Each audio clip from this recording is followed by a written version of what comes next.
Սրանից մի 5-6 տարի առաջ հարգելի բարեկամներ ես երբես բացատրում էի ուսանողներից, թե ինչ է իրենից ներկայացնում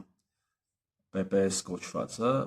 паритет покупательной способности, գնողունակության паритետը։ Հիշում եմ լսարանին հարց տվեցի, ինչ է կարծում, ինչ է իրենից ներկայացնում 30 արծաթը, որով Հուդան մատնեց, փոխանցեց Քրիստոսին իշխանություններին։ Արամերեն եւ նաեւ հուներեն մատնելը եւ փոխանցելը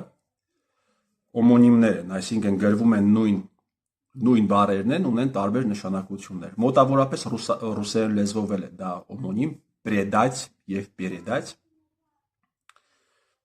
Եվ այդ եղանակով բացատրում էի, այդ հետաքրքիր եղանակով բացատրում էի PPS կոչվածը եւ կարծում եմ նաեւ ձեզ հետաքրքիր կլինի։ Մեթոդներից մեկը հասկանալու համար 30 արծաթի արժեքը հետեւյալում է, ըստ տարբեր պատմաբանների այդ ժամանակ մեկ օրվա աշխատավարձը կազմել է մոտավորապես 40 շեկել, 40 սիկլ։ Տարբեր մանյետաներ հին դարերում իրենց անվանումների մեջ ներառել են նաև քաշիմիավոր եւ այդպեսին է եղել նաև շեկելը։ Հետևաբար 1 շեկելը 4 օրվա աշխատավարձ է, աշխատավարձին համարժեք է եղել եւ հետևաբար 30 արծաթը դա անում է 120 օրվա, մոտ 120 օրվա աշխատանքի վարձ։ Ու եվրոպական երկրներում միջինացված կարելի ասել, որ 1 օրվա, Հայաստանի Հանրապետությունում դժվար է ասել, այստեղ հատուկ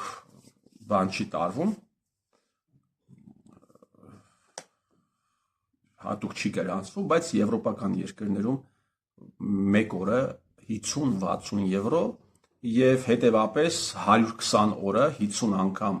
120 անում է 6000 եվրո։ Այսինքն ըստ այս մեթոդի կարելի ասել, որ 30 արծաթը այն ժամանակվա 30 արծաթը ներկայիս մոտավորապես 5-6000 եվրոն է եւ այդ գումարի դիմաց է մատնվել, փոխանցվել Քրիստոսը իշխանությունների ձեռքը։ Եվ ես իմ խոսքի ընթացքում նաեւ հիշում եմ, հարցրեցի ուսանողներին, թե իսկ որտեղ էր ծնվել Քրիստոսը եւ իմիջիալից Քրիստոս, քանի որ սկսեցի այս թեմայից խոսել, Քրիստոս հունարեն բառը, հարգելի բարեկամներ, նշանակում է օցիալ։ Եբրայերեն մեսիա, ռուսերեն պամազանիկ, հայերեն օցիալ։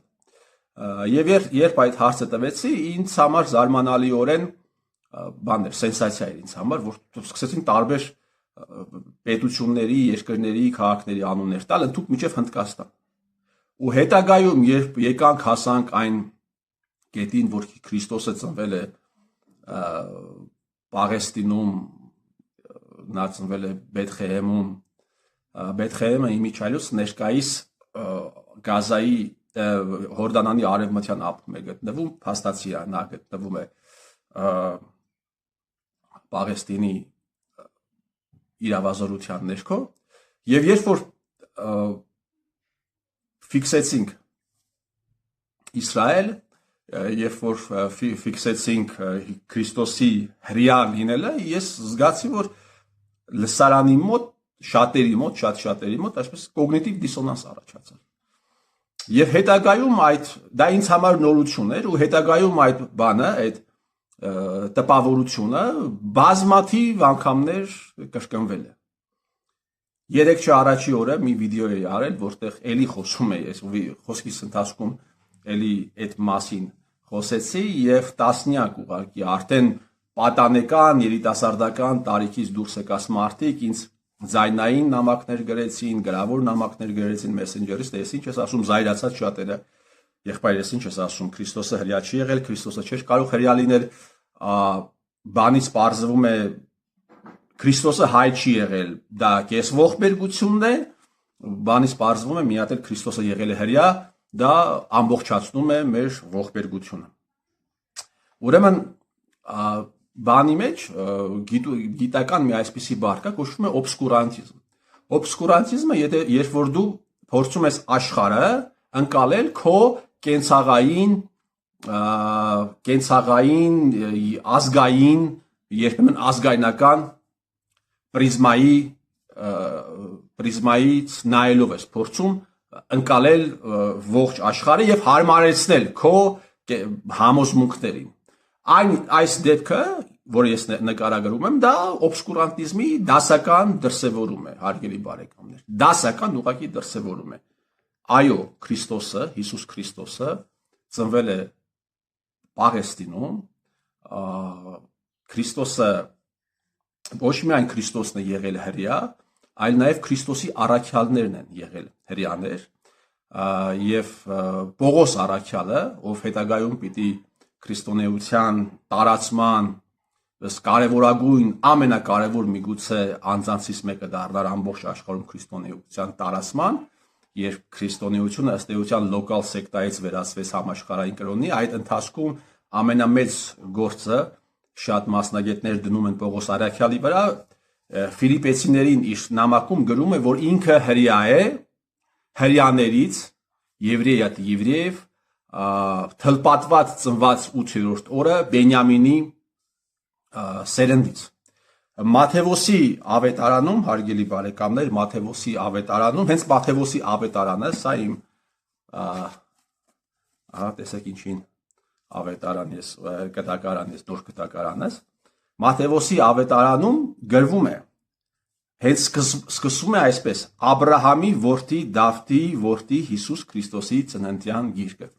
Եվ հետագայում արդեն շարունակվում է, Աբրահամը ծնեց Իսահակին, Իսահակը ծնեց Հակոբին, Հակոբը ծնեց Հուդային, եւ այսպես շարունակում է մինչև Եղիազարը ծնեց Մատթանին, Մատթանը ծնեց Հակոբին, Հակոբը ծնեց Հովսեփին, Մարիամի մարդին, որից ծնվեցավ Հիսուսը, որ ասում է Քրիստոս։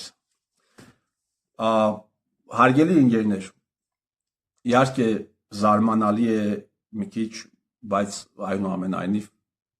ես հարկ համարեցի, որ այս թեմայի մասին պետք է հրապարակային եւս մեկ անգամ այսպես խոսել եւ հավաստիացնել ձեզ, բոլոր գրքերն են գրում այն մասին, որ Տերը եղել է հրյա։ Ուրեմն, եթե կան մարդիկ, ում համար Սուրբ Գիրքը կարդալը դժվարությունն է, կան բազմաթիվ այլ հեղինակներ, որոնք նկարագրում են Քրիստոսի կյանքը, եւ ես ուզում եմ այս առիթը օգտագործեմ եւ նաեւ մի քանի գրքեր ձեզ համար նշեմ, որը եթե ժամանակ կունենաք, հնարավորություն կունենաք անպայման, եթե չեք կարդում, գոնե ձեր աչքով անցկացրեք, Էրնեստ Ռենան, Հիսուսի կյանքի վերաբերյալ հրաշալի սա գիրք է, Жизнь Иисуса։ Ուրեմն վերջերս ես գնեցի Մարտին Խենգել, Աննա Մարիա Շվեմեր, Իիսուս ի իուդայիզմ, եթե հնարավորություն ունեք այս գիրքը եւս ձեռք բերեք, կարդացեք։ Իմ գրասեղանի գիրքն է վերածվել Բրյուս Մեծգերի Новый Завет, контекст формирования и содержания, այս գիրքն է։ Շատ լավ գիրք է, շատ ինֆորմացիաներ է պարունակում Քրիստոսի մասին եւ առհասարակ այդ ժամանակահատվածի քաղաքական, կուլտուրական դրության մասին Մերձավոր Արևելքում։ Այստեղ նա նկարագրում է նաեւ Պաղեստինում տարածված Մեծգերը նկարագրում է Պաղեստինում տարածված լեզուները եւ ասում է, որ այդտեղ տարածված է եղել латинерена. Латынь была официальным языком завоевателей, его использовали как солдаты римской оккупационной армии, так и префекты. Երկրորդ լեզուն, որը տարածված է եղել, հուներենն է եղել, որտեղ հուներենի վերաբերյալ Մեծգերը գրում է, որ в отличие от латыни был широко распространен в Палестине, особо на севере территории, прозванной Галилея язычников. Здесь иудеям чаще, чем в Иудее на юге, приходилось сталкиваться с язычниками, говорящими на греческом языке. Для нормального общения на рынке требовались хотя бы азы греческого, то есть греческий язык был экономической необходимостью. Եվ երրորդ լեզուն, որը տարածված է եղել, арамейский язык, арамերենն է, որի մասին Մեծգերը գրում է, именно он был родным для большинства иудеев. Хотя раввины и ученые книжники хорошо владели классическим ивритом Ветхого Завета, для большинства простых иудеев еврейский язык был почти мертвым. Во времена плена, 6 век до нашей эры, иудеи стали использовать арамейский, семитский язык, соотносящийся с еврейским примерно так же, как испанский с португальским. Այստեղ դիալեկտների մասին է գրում Մեծգերը, արամերենի դիալեկտների մասին խոսում է Երուսաղեմի դիալեկտի, խոսում է Գալիլեյան դիալեկտի, իմիջիայլոց Գալիլեյան դիալեկտով է, հենց արամերենի Գալիլեյան դիալեկտով է խոսել Քրիստոսը, սամարիական դիալեկտի եւ նաբատիական դիալեկտի վերաբերյալ է գրում. Иисус выучился отчасти говорить по-гречески, если пандум է անում Մեծգերը, и читать по-еврейски. Его родным языком был арамейский. Перед народом он проповедовал на арамейском, а дебаты с учеными, книжниками, возможно, вел на иврите. Вступая иногда в разговор с неиудеями, например, римским центурионом или серафиникянкой, он, возможно, использовал греческий язык, лингва франко-греко-римского мира. Այսպիսի բաներ, հարգելի բարեկամներ, այսպիսի պարզ ճշմարտություններ, որի վերաբերյալ անհրաժեշտություն եղավ եւս մեկ անգամ խոսեմ, իմիջիայլոց նույն Բրյուս Մեծգերը, երբ մեկ այլ գրքում տեքստոլոգիա Նովого Завета, այստեղ երբ ինքը խոսում է Սուրբ գրքի թարգմանությունների մասին, նա այստեղ գրում է Սուրբ գրքի լատիներեն թարգմանության, ղպտական թարգմանության, հայերեն թարգմանության, վրացական թարգմանության, եթովպական թարգմանության մասին է խոսում, այստեղ նա գրում է, որ Սուրբ գրքի հայկական հայերեն թարգմանությունը,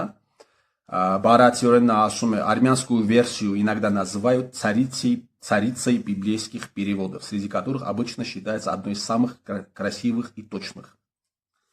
Սա էլ Մեծգերի կարծիքը Սուրբ գրքի հայերեն թարգմանության վերաբերյալ. Այնպես որ կարդանք Սուրբ գիրք, կարդանք նաև Սուրբ գրքի մեկնաբանությունները,